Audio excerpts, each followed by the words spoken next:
Et ce matin, nous devons comprendre qu'est-ce que c'est la vie comblée en Jésus.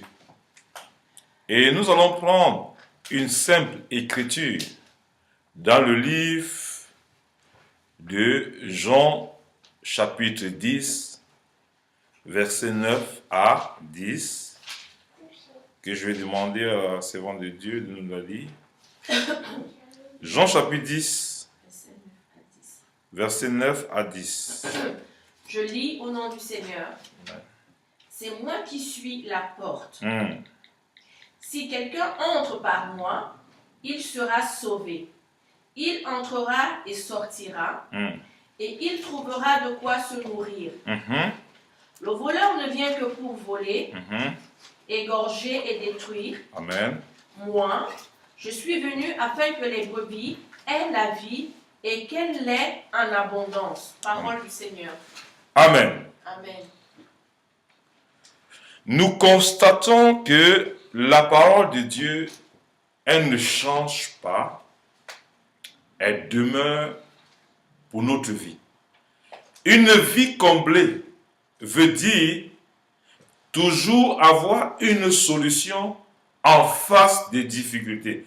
Tu dis avec moi ce matin, mon Dieu est capable. Mon Dieu est capable.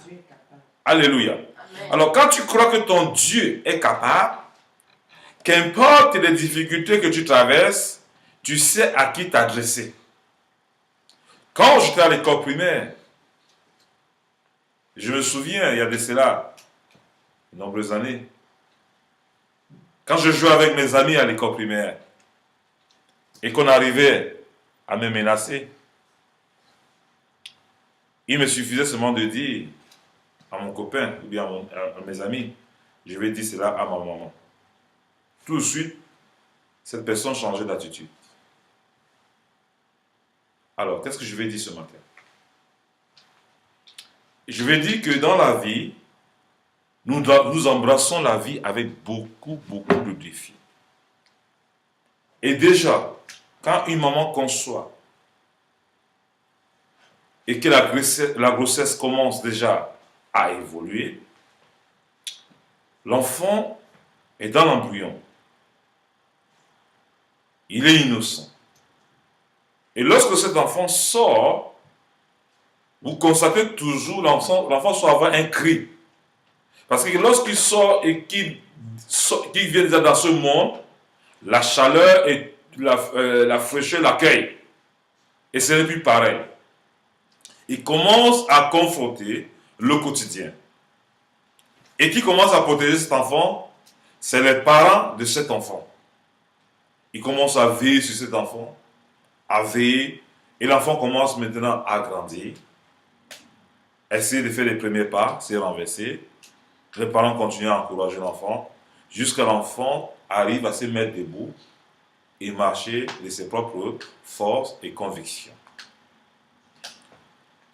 Lorsque nous avons grandi dans ce processus avec notre Créateur, qui connaît le nombre de nos cheveux sur la tête, et lorsque nous venons à lui, nous devons nous laisser à lui afin qu'il nous aide à grandir graduellement.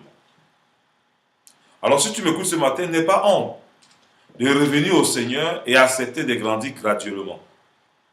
Lorsqu'on brûle les étapes, on risque d'être infirme toute la vie. Lorsqu'on brûle les étapes, on risque d'être en dehors de ce que Dieu a prévu pour nous. Alors, Dieu a un plan de bonheur pour chacun de nous. Alors, ce bonheur a un processus. Comme un cultivateur, lorsqu'il a une plantation, ça veut peine qu'il va cultiver. Et lorsque la récolte arrive, il oublie la souffrance. Il oublie les années de souffrance. Je veux vous dire, enfants de Dieu, être chrétien ne veut pas dire que tu ne vas pas traverser des problèmes, des difficultés. Mais la grâce de Dieu va dépasser ces difficultés pendant que tu as traversé là. Elle t'aidera à voir Dieu au-delà de ces difficultés. L'apôtre Paul était un exemple pour nous dans la parole et dans la Bible. Lorsque nous lisons la Bible, nous ne la lisons pas pour remplir nos capacités et bien se vanter de connaître tout ce qui est dans la Bible. lorsque nous lisons les Écritures, c'est pour pouvoir nous aider à améliorer notre quotidien. L'apôtre Paul, lorsqu'il priait, il disait toujours au Seigneur, Seigneur, aide-moi à surmonter les épreuves que je traverse. Jamais l'apôtre Paul a prié que ces épreuves le quittent. Il disait toujours, Seigneur, que ta grâce me fortifie dans ces épreuves. Parce que l'apôtre Paul savait toujours qu'après une épreuve, il y a toujours une victoire et une joie qui accompagnent. Alors nous devons changer notre mentalité et rentrer dans la mentalité du royaume. Alors lorsque nous disons une vie comblée en Jésus, ça veut dire quoi? Cette vie comblée que nous avons en Jésus-Christ veut dire qu'il ne nous abandonnera jamais. Dieu a prévu que quelles que soient les difficultés par lesquelles tu traverses, il y aura toujours une solution avec lui. Il ne t'a pas demandé de l'aider. Tout ce qu'il te demande, de cultiver ta foi. Tu dis avec moi ce matin, ma foi. Le juste vivra par sa foi. Et non pas la foi. Alléluia. Alors, quand le juste vivra par sa foi, ça veut seulement dire que chacun de nous, nous devons développer notre foi comme un muscle. Lorsqu'un sportif prépare une compétition, il ne dort pas chez lui pour aller le jour de la compétition. Alors, ce sportif commence à s'entraîner tous les jours de sa vie. C'est pour ça que lorsque tu es chrétien, le domaine par lequel tu veux traverser, tu dois t'approcher de la parole de Dieu tous les jours, cultiver quelle est l'énergie, quelle est la parole appropriée à cette situation. Et lorsque tu prieras, tu vas prier conformément à l'écriture et tu auras toujours la victoire parce que Dieu veille sur sa parole pour l'accomplir. Ce que Dieu a dit, quelle que soit la durée, elle finira par s'accomplir. Quand tu as une vision, il faut la garder. Alors, ce qui est sûr, lorsque nous prions pour une situation, nous aurons toujours la victoire. Le problème avec nous, nous voulons une vie comblée sans vision. Sans vision, qu'est-ce que je veux dire par là? Regardons un peu l'écriture. Le voleur ne vient que pour dérober, égorger et détruire. Il vient faire trois choses. Dérober. Quand le dévoreur entre dans ta vie, il vient t'enlever la vision. Tu es enfant de Dieu, tu dors. Tu subis la vie, pourtant tu dois influencer l'histoire de la vie. Tu dois écrire ce que ton cœur te pousse à réaliser. C'est cela qui te pousse à prier et de voir ce que tu as conçu dans le spirituel. La vision est une image claire de ce que tu veux voir Dieu réaliser avec toi. Si Dieu t'a donné une entreprise, il ne te donne pas d'abord une entreprise physique. Tu le conçois d'abord dans ton esprit. Et quand tu conçois l'entreprise dans ton esprit, tu l'écris minutieusement. Et Dieu t'envoie vers les spécialistes où tu vas expliquer la vision à laquelle tu veux accomplir et le spécialiste t'aide à accomplir ta vision. Le spécialiste ne va jamais faire ta vision à ta place. C'est pour ça que Dieu dit, si nous manquons de sagesse, nous venons lui demander enfin qu'il nous accorde la sagesse. La sagesse n'est pas l'intelligence. Elle est différente. La sagesse te permet de concevoir les choses de Dieu. Et lorsque tu conçois les choses de Dieu et que tu as une vision pour une entreprise, tu l'écris et Dieu maintenant t'accorde la faveur de trouver des hommes et des femmes qui vont t'aider à accomplir cette vision. Alors, si cette vision n'est pas claire, comment ils pourront t'aider? C'est la même chose dans une maison. Un père et une mère, ils ont une maison. S'ils ne partagent pas la tâche domestique à chacun de leurs enfants ne sauront pas quoi faire. Elle s'applique dans tous les domaines de notre vie. Une vision pour un chef d'entreprise, c'est d'écrire minutieusement. Et Dieu permettra que tu rencontres les bonnes personnes pour atteindre ces objectifs. Et tu auras une vie complète parce que tu ne marches pas dans le désordre, mais tu marches dans une clarté et une vision claire. Et lorsque tu as des difficultés, tu as accouché un enfant, on t'a arraché l'enfant, et que tu n'arrives pas à être en possession de cet enfant, tu commences à élever la voix vers le Dieu de justice, qui rend justice. Au temps convenable, Dieu te donne la parole de garder ton cœur en paix, qu'il est le Dieu des orphelins et des veuves. Lui prendra soin de cet enfant en condition que tu le laisses faire. Il utilisera même tes ennemis pour faire grandir cet enfant.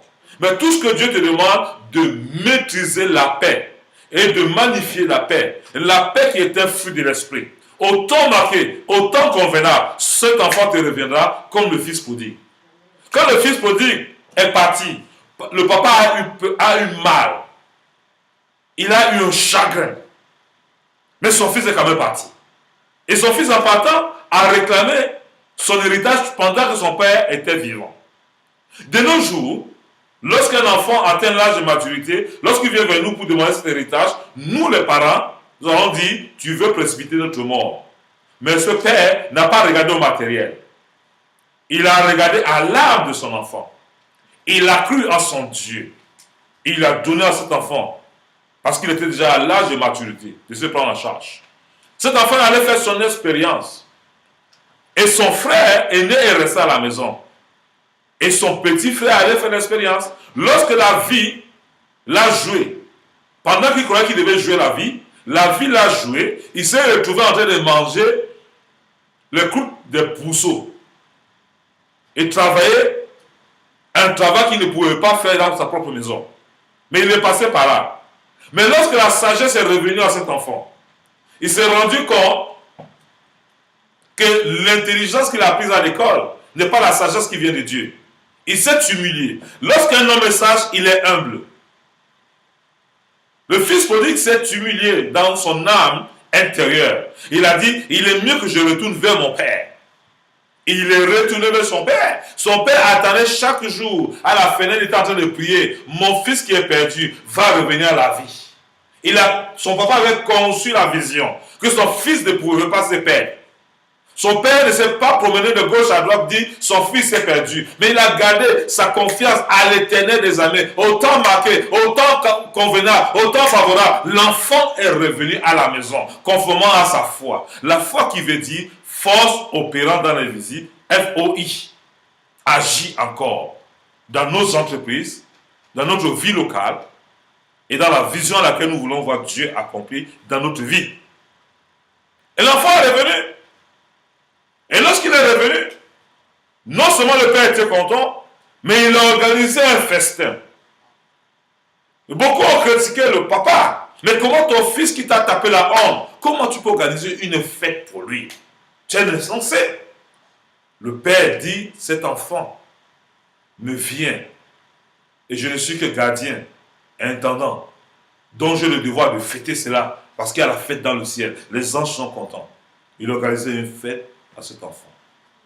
Et cet enfant s'est senti honoré. Et le grand frère qui était à la maison n'avait rien compris de la nature spirituelle et de la vie en Dieu.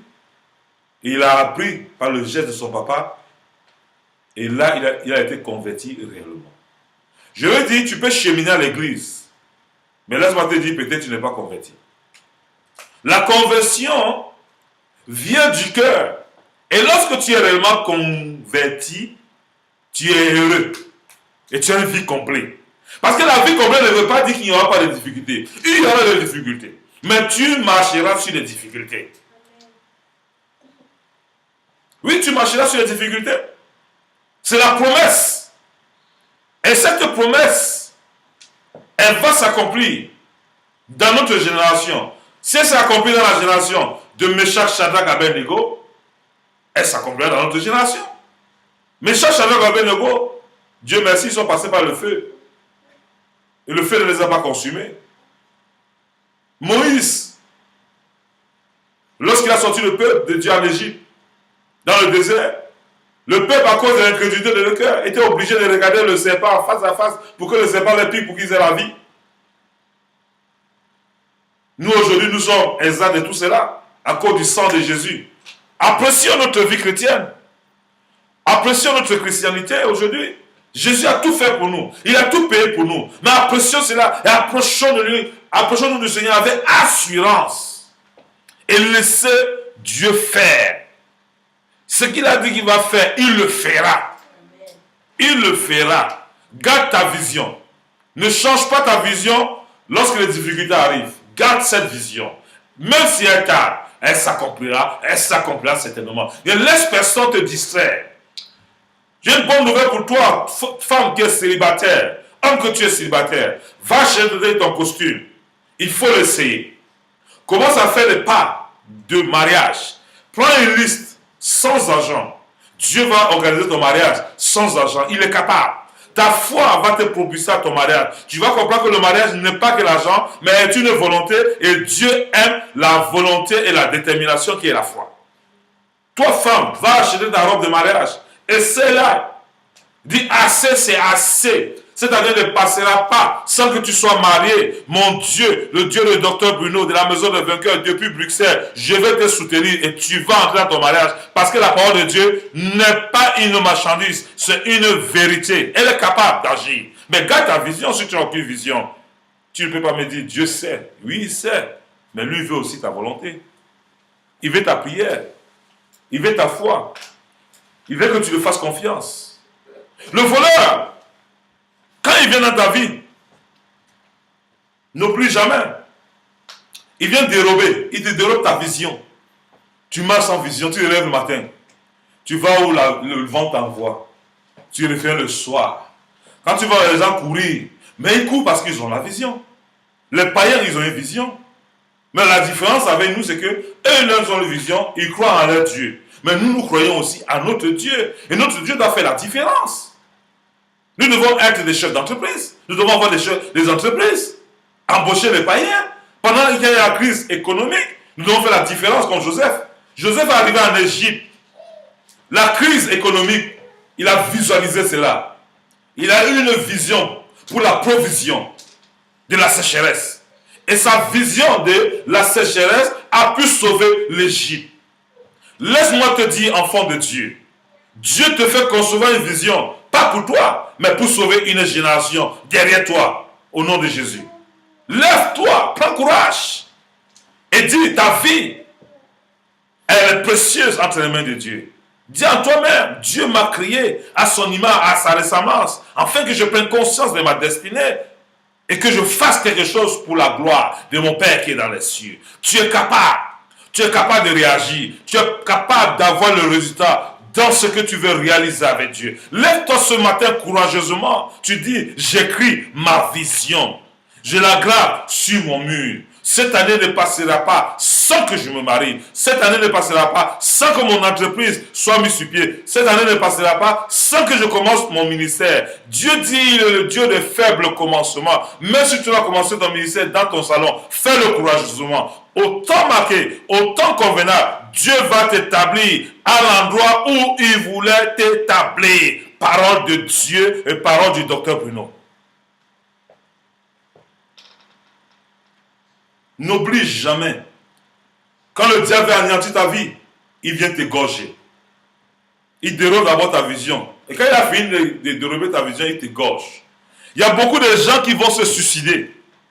Le suicide, c'est un esprit diabolique qui vient te propulser à en finir avec ta vie. La vie comblée veut dire compter sur Dieu. La vie comblée ne veut pas dire que tu as un compte bancaire fourni. La vie comblée veut dire tu sais en qui tu as cru. Qu'importe les difficultés que tu traverses, il est là auprès de toi pour te soutenir. Jésus te dit, marche courageusement, je suis avec toi. Cette maladie ne te tuera pas, car j'ai versé mon sang pour que ce sang te guérisse. Crois seulement, mon fils, et tu verras la gloire de Dieu. Crois seulement, tu verras la gloire de Dieu dans ta stérilité. Crois seulement, tu verras la gloire de Dieu dans ta maladie. Crois seulement, tu verras la gloire de Dieu dans ton entreprise. Crois seulement, tu verras la gloire de Dieu dans ton foyer. Lorsque tu regardes ton foyer, tu as l'impression que le foyer là n'a plus de vie. Mais invoque la vie de Christ. Elle va mollir et donner la vie encore dans ton foyer. Et dans tes relations avec tes enfants. Le sang de Jésus a été pourvu pour cela. Il faut l'exploiter. Il faut l'apprécier. Il faut oser invoquer ce sang dans les difficultés par lesquelles tu traverses. Alors moi, j'invoque le sang de Jésus toujours dans ma famille. Lorsque j'entends les difficultés, quand j'appelle l'Afrique, et que j'entends que les parents me disent ça ne va pas, moi je ne commence pas à les critiquer, je commence à dire, oh Jésus, tu as versé ton sang pour eux aussi. Tu m'as dit, crois et tu seras sauvé, toi et ta famille. Pendant qu'ils s'inquiètent, je refuse de m'inquiéter parce que la Bible dit, en toute chose, fais connaître tes prières par des prières de supplication et des actions de grâce. Et je vais auprès du Père, je fais des actions de grâce, je fais des prières de supplication. J'attends courageusement le Seigneur parce que je sais avec ma foi, Dieu m'honorera, il va m'honorer au nom de Jésus. Autant qu'on viendra, il va m'honorer. C'est pour ça que je vous encourage. Ne jamais vous décourager. Jamais le faire. Alors quand il vient vous égorger, c'est quoi? Il t'enlève dans la course. Il y a beaucoup qui se découragent, ils ne vont plus à l'église. Là, le diable t'a vaincu. Ce matin, si tu es dans le cas, reviens. Dis Satan, sors de ma vie. Et si la honte veut t'empêcher de rentrer à l'église, dis Satan, écoute-moi bien. La honte n'est pas enfant de Dieu. Je me repens et je reviens dans mon premier amour. Alléluia. Donc nous devons refuser tous les âmes du diable et marcher toujours courageusement. La Bible dit, c'est dans la présence du Seigneur qu'il agit. Et Dieu est en train d'agir dans nos cœurs, dans nos vies ce matin, parce que nous avons laissé notre sommeil pour venir en sa présence. Il va se souvenir de cela. Alors ceux qui s'éloignent, le diable les égorge. Ils commencent à vivre comme des animaux. Les vomissures qu'ils ont perdues depuis longtemps, ils reviennent sur ces choses-là. C'est pour ça, lorsque vous vous accrochez au Seigneur, il est difficile de revenir dans les vomissures que vous avez laissées avant. Mais quand vous allez vous détacher, vous allez voir que ces choses vont venir naturellement. Et vous allez commencer à vivre dedans comme si c'était officiel. Ce matin, que le sang de Jésus parte sur ta vie et t'aide à mener une vie chrétienne victorieuse. Au nom de Jésus. Alors quand il vient, il t'égorge, après il te détruit. Tu vois quelqu'un qui était bien, mais tu le vois, tu vois son visage sur la route, il ne ressemble plus à rien. Le diable a réussi à le détruire. Je vais vous dire une chose. Quand tu n'as rien, c'est le moment qu'il faut bien t'habiller. Tu vas dans un café, tu t'assois. Je te dis, les anges vont venir te servir. Les anges vont venir payer ta note. Je vous le dis. Dieu aime les gens qui l'honorent avec le corps, qui l'honorent avec les gestes, avec les marches de foi. Je dis, ne montrez jamais ce que vous n'êtes pas. Vous êtes grands. Vous êtes les enfants du roi, du Seigneur, du Seigneur, du Créateur du ciel et de la terre. Lorsque tu sais et que tu sais que ton Père est capable, tu n'acceptes plus de ta bouche dire n'importe quoi. Tu refuses de confesser négatif. Tu développes ta vie aux paroles positives. Tu es toujours quelqu'un qui est prêt à encourager. Tu es toujours quelqu'un qui est toujours prêt à dire aux gens, avec Dieu, tout est possible. Tu encourages les gens à continuer, à s'accrocher en Dieu et attendre tout ce que Dieu a promis dans sa parole en notre faveur. Refusez le diable de vous détruire. De vous détruire. Quand on dit que quelqu'un est détruit, une maison qui est détruite, c'est quoi? Elle n'existe plus. Alléluia. Un chrétien qui est détruit, ça veut dire quoi? Les promesses de Dieu n'existent plus dans sa vie. Donc cela n'est plus ma portion, elle n'est plus ta portion. Nous sommes appelés à avoir la victoire dans tous les domaines de notre vie. Donc nous nous accrochons dans la prière ce matin. Et nous disons, Seigneur, merci de nous révéler cela. Il nous dit, moi je suis venu afin que les brebis aient la vie et qu'elles soient dans l'abondance. Donc ta prière, tu vas dire, Seigneur, je ne dois plus prier comme un mendiant. Comme quelqu'un qui m'a dit, mais tu es venu pour que j'aie une vie et une vie en abondance. L'abondance, c'est que ton cœur est comblé de joie, de paix, d'amour, de maîtrise de soi, du fruit de l'esprit. C'est ça qui est la vie comblée. Galates 5, verset 22. C'est ça la vie comblée. Lorsque tu as toutes ces choses-là, tu ne te décourages plus. Parce que le découragement n'est pas enfant de Dieu. Je vous assure, quel que soit le chemin que je traverse, moi je sais qu'il y a toujours le bout du tunnel. Quelle que soit la durée d'une nuit, le jour va finir par paraître. Qu'importe les problèmes par lesquels Dr Bruno peut passer, il y aura toujours une solution. Donc je vous encourage à dire, Dieu a dit, vers la fin du temps, la science va s'accroître. Tout ce que la science fait, c'est parce que Dieu a permis. Alléluia. Il a permis.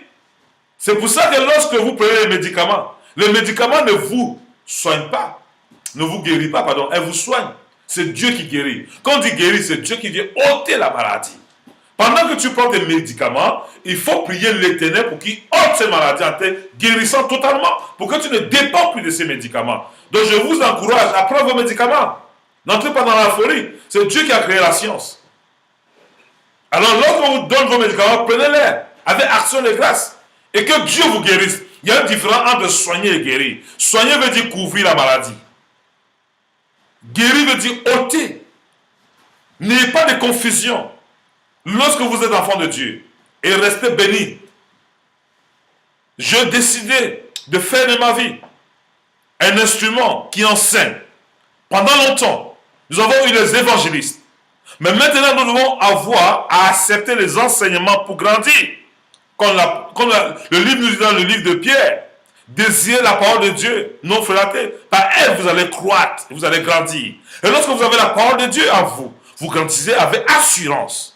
Donc j'ai une ferme assurance dans mon cœur que le domaine où tu as échoué, Dieu va utiliser cela pour t'élever dans ces nations et dans le monde entier. Tiens bon et garde ta foi ferme dans le nom de Jésus. Je te bénis pendant que tu m'écoutes. Si tu n'as jamais donné ta vie au Seigneur Jésus, tu dis avec moi ce matin, Seigneur, je te reçois dans mon cœur comme mon Seigneur et Sauveur personnel. Pardonne-moi de tous mes péchés et merci de me justifier par le sang de Jésus. Et merci de m'accepter ce matin. Et merci parce que tu m'accordes la grâce d'être ton enfant. Merci pour tous les bénéfices que tu permets que je réalise dans ma vie et dans la vie de ma famille. Merci de me sauver et de sauver tous ceux qui sont autour de moi. Et merci de me rendre courageux, de témoigner de ton amour partout où je peux me trouver. Dans le nom de Jésus, j'ai prié. Amen.